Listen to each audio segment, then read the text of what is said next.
Welcome to my channel अब तो पढ़ लो। और मैंने जैसा कि आप लोगों से वादा किया था कि मैं इकोनॉमिक्स की क्लासेस बहुत जल्दी लेकर आऊंगी। मैंने सिलेबस आप लोगों को मेरी पहली क्लासेस में बता दिया था। अब हम इकोनॉमिक्स में क्या करेंगे, अर्थशास्त्र में आज से हम चैप्टर स्टार्ट करेंगे और बहुत ही क्या करेंगे, इजीली तरीके से और बहुत ही फास्ट हम एक तरह से रिवाइज भी कर देंगे इस चैप्टर को और कंप्लीटली क्या करेंगे, सारे नोट्स को कवर करते हुए चलेंगे। ठीक है, तो जैसा कि मैंने बताया था कि मैंने अकाउंट्स की, इकोनॉमिक्स की सारी क्लासेस आप लोगों के वो मेरे यूट्यूब चैनल पे अब तो पढ़ लो पे डाल दी हैं और मैंने क्लासेस भी दी हैं आप लोगों को, अवेलेबल करवा रहे हैं बिलीव योर सेल्फ पे। तो आप लोगों को उन क्लासेस को लेना है और पढ़ना है, क्योंकि एग्जाम में आप लोगों को इससे बहुत हेल्प मिलेगी। सॉरी, मैं आपको एक बात बताना चाहती हूँ कि हाँ, आप लोग क्या कर सकते हैं, अभी आप लोग एनसीईआरटी पढ़ लो या ये क्लासेस ले लो, बराबर है। आप खुद कहेंगे कि हाँ मैम, क्योंकि जितना भी इसमें से जो भी मैं पढ़ा रही हूँ हिंदी मीडियम के स्टूडेंट्स को, वो सारा एनसीईआरटी का है। किसी भी स्टेट बोर्ड का हो, किसी भी क्या हो, सीबीएसई का ये नहीं कि इंग्लिश मीडियम वाले बच्चे नहीं देख सकते। कुछ बच्चे होते हैं जिनको समझ में नहीं आता, वो हमारे ये वीडियोस भी देख सकते हैं और उनके लिए मैं जल्दी ही इंग्लिश वाले वीडियोस भी लेकर आऊंगी। तो चलिए आज से हमारा क्लास स्टार्ट करते हैं। हमारा फर्स्ट चैप्टर है इंट्रोडक्शन। इंट्रोडक्शन में हम क्या पढ़ेंगे, अर्थव्यवस्था। देखो अर्थव्यवस्था क्या होती है, पहले तो अर्थ और व्यवस्था दो अलग अलग शब्द है। क्या, अर्थ और व्यवस्था। अर्थ अलग है, व्यवस्था अलग है। अर्थ का मीनिंग यहाँ पे पृथ्वी, मतलब ये शब्द नहीं आते। अर्थ का मतलब आता है क्लास, मनी। क्या आता है, मनी। और व्यवस्था का मतलब क्या आता है, management. What is come here, management. Management आता है, प्रबंध आता है। व्यवस्था मतलब, अरे हम नहीं कहते चलो भोजन का प्रबंध किया जाता है ना, तो वैसे भोजन की व्यवस्था की जाए। तो यही शब्द है कि अर्थ की व्यवस्था किस प्रकार से करनी है, किस तरीके से करनी, यही तो अर्थव्यवस्था है। चलिए आपको एग्जाम्पल बताती हूँ। जो हमारी एनसीईआरटी की बुक्स में दिया हुआ है कि एक किसान है, वो क्या करता है, खेती करता है। तो किस लिए खेती करता है भाई, किस लिए करता है बताइए। अपने कमेंट्स इसमें कमेंट बॉक्स में जरूर लिखते रहिएगा। देखिए मैं बताती हूँ। खेती करता है ताकि हम लोगों को अनाज मिल सके, हम लोगों को क्या हो सके, रोटी मिल सके। और वो उस अनाज में से जो पैदा करता है ना और जिसको बेचता है, जो उस अनाज को उगाता है, उसमें से वो कुछ हिस्सा 1/4 भाग खुद के लिए रख लेता है। कितना, 100% अनाज उगा रहा है, 100% में क्या करेगा वो, 100% में से वो 3/4 तो सेल आउट कर देगा, बेच देगा। मंडी में जाकर के किसान क्या करेगा, बेच देगा, क्योंकि हम खरीदेंगे तभी तो हम खरीद पाएंगे, बेच देगा। और जो उसके पास 1/4 बचा है, वो क्या करेगा, वो खुद के उपभोग के लिए, खुद के कंज्यूम के लिए रख लेगा। भाई वो भी तो खाएगा, वो क्या खाएगा, वो किसी और से थोड़ी ना खरीदेगा, ऐसा थोड़ी ना होता है। तो खुद के खाने के लिए क्या करेगा, सामान को रख लेगा। दूसरा एग्जाम्पल आप लोगों को दिया हुआ, बुनकर। बुनकर कौन होते हैं, बुनाई करने वाले। बुनकर क्या करता है, बुनाई करता है, लोगों के कपड़े सिलता है। बुनकर से हम ये नहीं कहते कि टेलर ही हो या कुछ नहीं, बुनकर कि वो लोगों की जूते सिलता है या कुछ भी काम करता है। वो क्या करता है, लोगों को काम करके अपनी आजीविका चला रहा है। वो क्या कर रहा है, अर्थ की व्यवस्था कर रहा है ताकि उसका घर चल सके, उसके बीवी बच्चे आराम से खाना खा सके। देखो हर कोई व्यक्ति होता है कि वो क्या करता है, हर किसी व्यक्ति के लिए सबसे ज्यादा नीड किसकी होती है, घर की, मकान, घर मकान और भोजन की। भाई भोजन जब तक नहीं मिलेगा तब तक क्या कुछ कर सकते हैं, हम जीवित भी नहीं रह सकते। भोजन पानी के बिना नहीं रह सकते। नहीं ये कहें कि हवा खाकर भी कहा जाता है, 1 दिन 2 दिन से ज्यादा हवा खाकर भी नहीं जिया जाता, तो हवा खाकर के भी हम नहीं जी सकते। तो हमें क्या, भोजन, घर, हर प्रकार की आवश्यकता की क्या होती है, हर प्रकार की जरूरत की आवश्यकता होती है। तो उन आवश्यकताओं की पूर्ति के लिए हमें क्या करना पड़ता है, अर्थ व्यवस्था करनी पड़ती है, अर्थ की व्यवस्था करनी पड़ती है, अर्थ का मैनेजमेंट किया जाता है, अर्थ को कमाया जाता है। और आप लोगों की बुक्स के ही एग्जाम्पल जो एनसीईआरटी के हैं, बुनकर हो गया, किसान हो गया, टीचर मैं हूँ, मैं आप लोगों को पढ़ा रही हूँ। तो आपको पढ़ा रही हूँ तो मुझे कुछ पे हो रहा होगा ना, मुझे कुछ कहीं ना कहीं से तो मुझे भी कुछ मिल रहा होगा सैलरी के तौर पे। मैं आप लोगों को पढ़ा रही हूँ, उस सैलरी से मैं क्या कर रही हूँ, मैं अपनी आजीविका चला रही हूँ। आजीविका मतलब अपनी आवश्यकताओं की पूर्ति कर रही हूँ, अपने घर में खाना ला पा रही हूँ, अपने घर में क्या कर रही हूँ, इलेक्ट्रिसिटी का पे कर पा रही हूँ, अपना घर खरीद पा रही हूँ। ये सब सारी सुविधाएं क्या कर रही हूँ, मैं इन सबकी पूर्ति कर पा रही हूँ। तो इस प्रकार जब एक शिक्षिका पढ़ाती है तो वो बच्चों को जब कुछ पढ़ाती है तो उसे कहीं ना कहीं से कुछ तो पे होता ही है, कुछ ना कुछ मिलता है।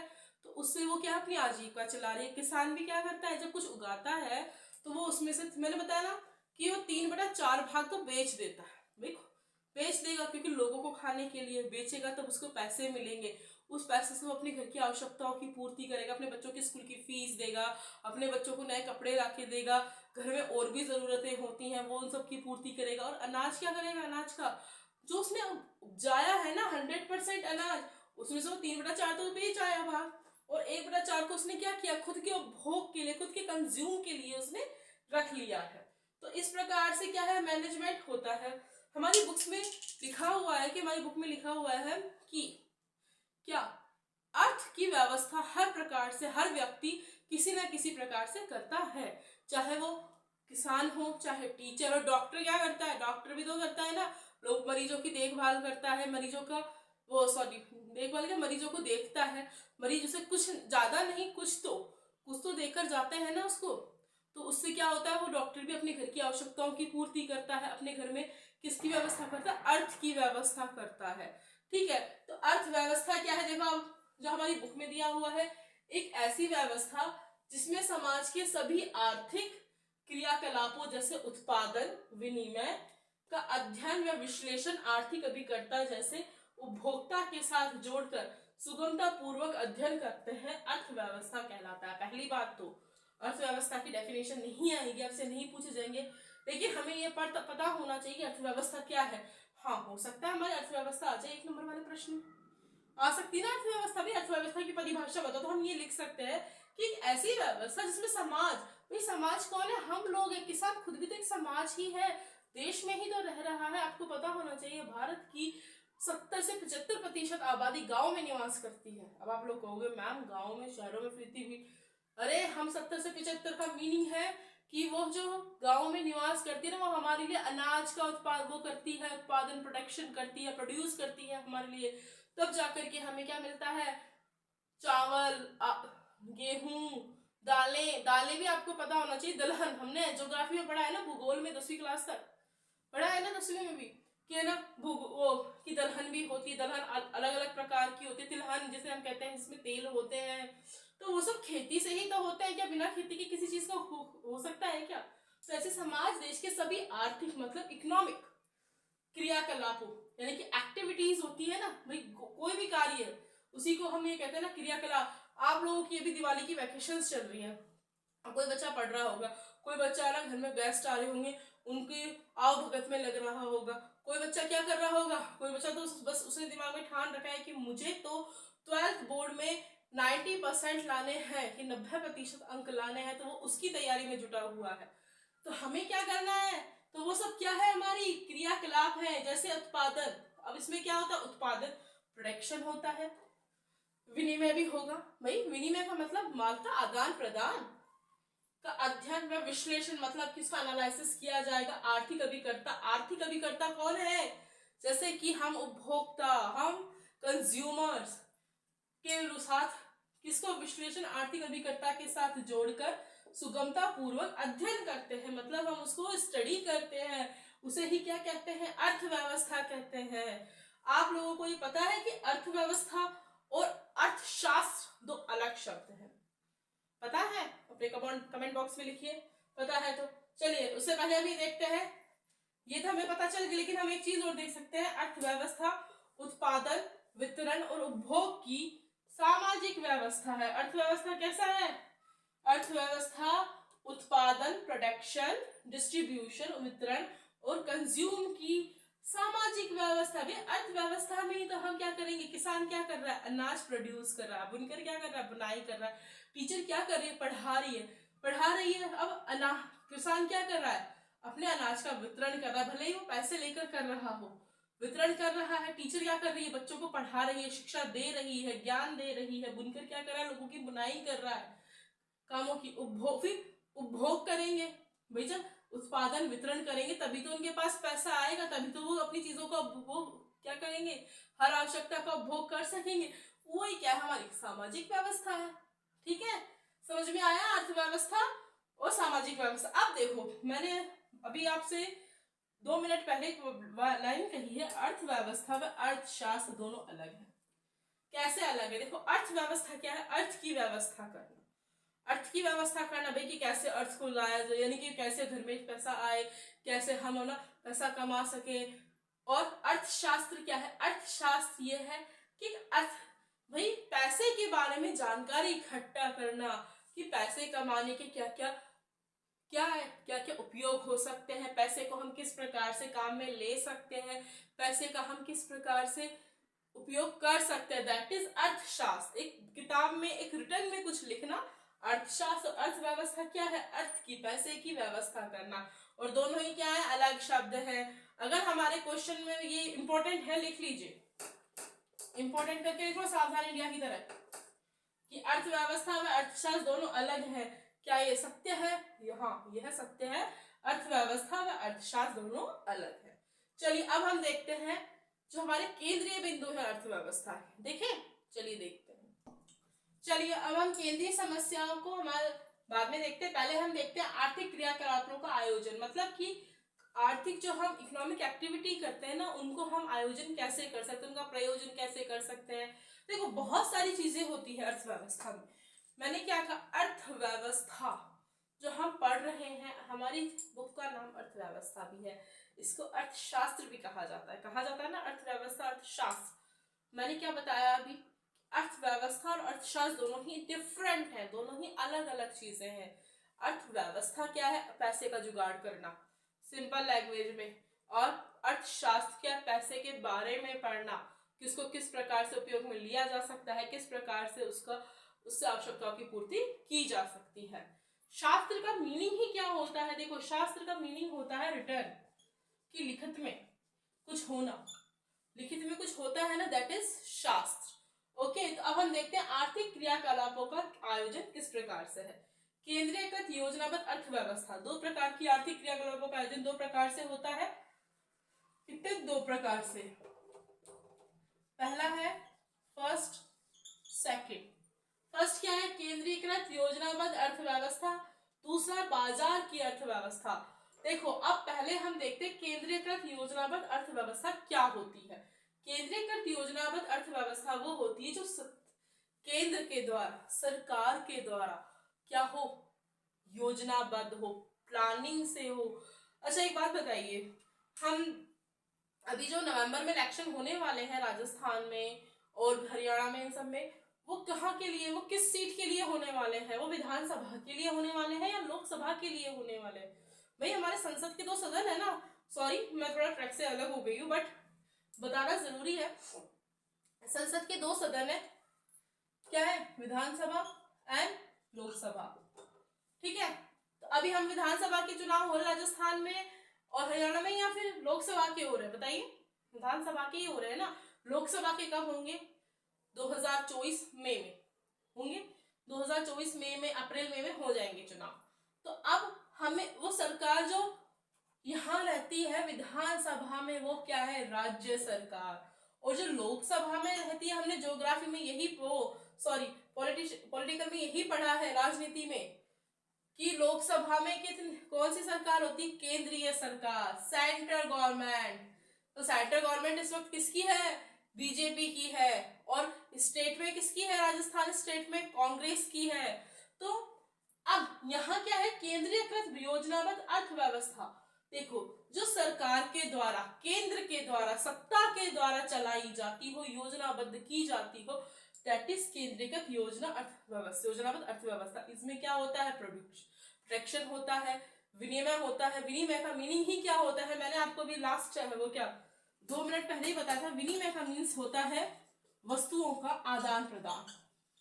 What is meaning? वस्तुओं का आदान प्रदान, दैट इज विनिमय। वही उपभोग होगा, मतलब लेकिन वो किसके जरिए होगा, उस पर सब पर किसका नियंत्रण है, सरकार का नियंत्रण है, सत्ता का नियंत्रण है, केंद्रीय सरकार का नियंत्रण है। तो इसलिए केंद्रीकृत योजनाबद्ध अर्थव्यवस्था में देखो ज्यादा कुछ नहीं है, यही है कि सत्ता के द्वारा, सरकार के द्वारा, केंद्र सरकार के द्वारा चलाई जाती है। इसमें योजनाएं कौन बनाता है, केंद्रीय सरकार बनाती है कि अर्थव्यवस्था को किस प्रकार से नियंत्रण में लाया जा सकता है, अर्थव्यवस्था को किस प्रकार से सुचारू रूप से चलाया जा सकता है। दैट इज केंद्रीयकृत योजनाबद्ध अर्थव्यवस्था। नेक्स्ट है बाजार अर्थव्यवस्था। देखो बाजार आजकल हम सभी जानते हैं, मैं जहां तक सोचती हूँ, ये जो मेरी क्लासेस है कोई गांव वाले बच्चे भी देख ही रहे हैं क्योंकि बेनिफिशियल है, शहर वाले तो देख ही रहे हैं, और गांव कस्बे जो पहाड़ों के ऊंचे क्षेत्रों में रहे हैं, जो निचले क्षेत्रों में रह रहे हैं, वो सब देख रहे हैं। तो आप बताइए बाजार का मीन्स वो नहीं जहाँ सब्जी मंडी है, फ्रूट मार्केट है, कपड़े मिलते हैं, दैट इज नॉट बाजार। बाजार का मीन होता है जो अर्थव्यवस्था के अकॉर्डिंग है, वो बाजार का मीन है जहां पर व्यक्ति आपस में, दो व्यक्ति दो विक्रेता क्या कर सकते, आपस में लेन देन कर सकते हैं बिना किसी किसी भी प्रेशर के, बिना किसी सरकार के, बिना किसी से पूछे। वो क्या है, बाजार है। जहां निर्बाध गति का मीनिंग ये है कि किसी से पूछे बिना, भाई हम, मुझे मान के चलो एज ए एग्जाम्पल, एक उदाहरण मैं देती हूँ कि मुझे अपना सामान बेचना है, मैंने ये क्लासेस मुझे बेचनी है, तो मैं क्या करूंगी, मैं निर्बाध गति से, मुझ पे किसी का वो नहीं है, कोई सरकार मुझसे वो नहीं कर रही है, ना ही सत्ता का मुझ पर वो है नियंत्रण, तो मैं क्या, निर्बाध गति से, बिना किसी रोक टोक के, बिना किसी परेशानी के मैं अपनी क्लासेस बेच सकती। मैं कुछ भी सामान, चलो क्लासेस का छोड़ो, मैं कुछ भी सामान किसी से लेती हूँ तो मैं उसको बेच सकती। निर्बाध गति से संचालन होना व्यापार का, दैट इज बाजार को अब हम कहते हैं कि बाजार मैम होता क्या है। देखो बाजार में हमेशा दो प्रकार के बाजार होते हैं। आजकल तो बाजार हमारे कई प्रकार के हैं, लेकिन बाजार का मीन्स ही क्या है, दो प्रकार का है। एक तो वो है जो सत्ता के द्वारा चलाया जाए, सरकार के द्वारा। एक कौन सा है, जो व्यापारियों द्वारा, बिना किसी के रोक टोक के। तो देखो बाजार की स्थितियों का निर्धारण यानी कि आर्थिक क्रियाकलाप, जो इकोनॉमिक एक्टिविटीज होती है ना, वो किससे होती है, बाजार की स्थितियों का निर्धारण यानी कि आर्थिक क्रियाकलापों का निर्धारण किससे होता है, बाजार की स्थितियों से होता है। एक मिनट आप इसको लिखिए, लिख लीजिए।